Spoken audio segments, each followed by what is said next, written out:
death of Hermanus du Plessis was a punch in the gut. Because up until that point, there were still suspects where there was prima facie evidence against them that could be prosecuted. So, if I can just recall the day, Judge, when I went to the office and got to the office, set up, opened my laptop and then started working. And then just as I was about to work, an email came in. And the email was from our lawyers from CDH, basically saying that Hermanus, the last suspect that we, for an actual prosecution had died.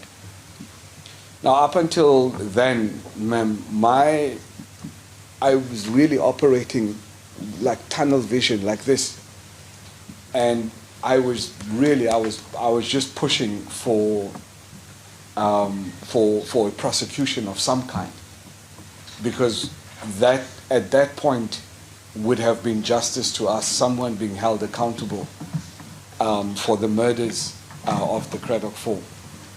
I think by then, we had some encounters with Advocate Yanni Coltman, and he'll tell you, ma'am, that sometimes I'm not a very easy person to deal with. So when I got that email,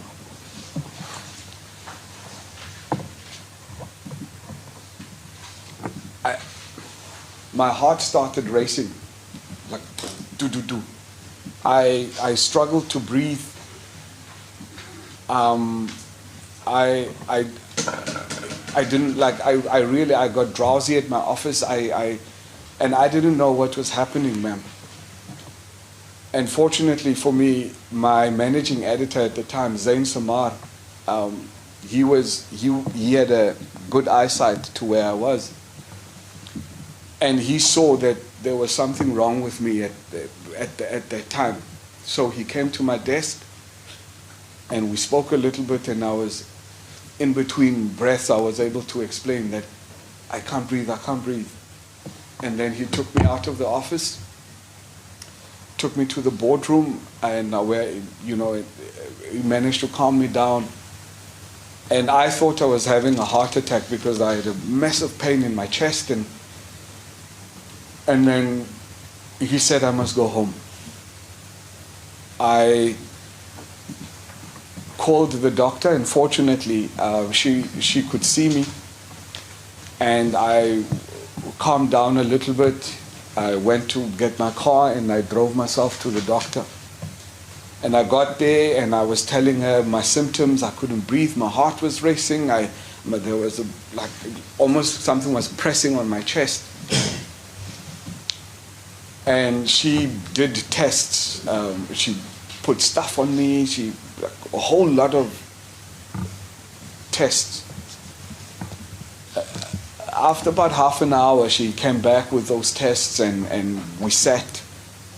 And she told me that physically I was fine.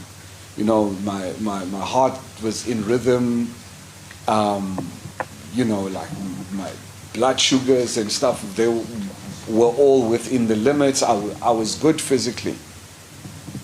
But then she said, but what happened? And that it sounded like I had a panic attack, and she asked me what happened. So then I explained to her that no, I received this email, and it said that the last suspect in my father's murder had died, and that his death meant that justice in the traditional sense of somebody being held accountable for my dad's murder, that door was now closed to us.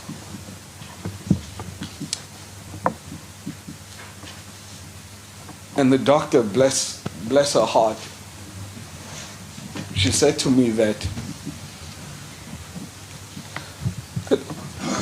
I had a hole in my soul that needed healing, ma'am.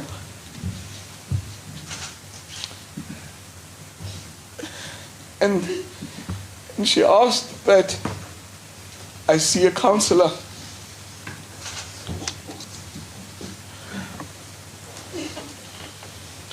And from... You want to carry on, or would you like to take some time? I'll be fine.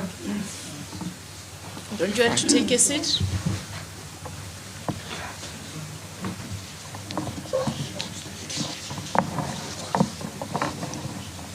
It's 5 to 1. Would you rather take the lunch adjournment at this stage?